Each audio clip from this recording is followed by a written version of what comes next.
এই 4 ভাগৰ এভাগ ললো এভাগ লৈ পানি ধুব দিছো বাকি কিভাগ আকৌ থৈ দিব আপোনালোকে বাকি কিটা এদিনত এবাৰ খাব লাগিব এইটো অকমান ধুবলৈ দিলো হ'ব দুই পানি ইয়াত দি দিয়ক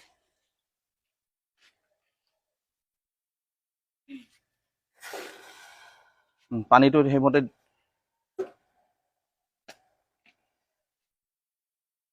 1.5 গ্লাস পানী দি দিব লাগে ইয়াত 1.5 গ্লাস পানী দিব 1.5 গ্লাস পানী দিলে পানী দি পানি উতলাব লাগিব হ'ব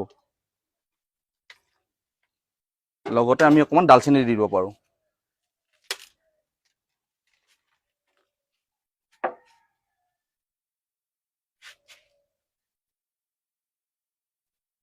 এটো এনেকে আমি বইল কৰিব লাগিব যাতে পানীটো আধা হৈ যায় আধা হোৱালৈকে আমি বইল কৰিব লাগিব 1.5 গ্লাস পানী দিলো যাতে পানীটো আধা হৈ যায়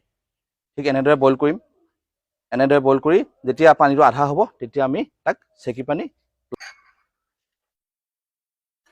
ইতিমধ্যে আমাৰ জুস ৰেডি হৈছে উতলটো আহি আছে ন উতলটো আহি আছে কালাৰটো চেঞ্জ হ'ল এতিয়া আমি ইয়াক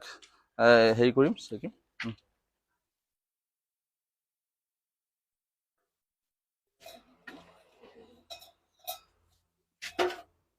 এটো কেতিয়া খাব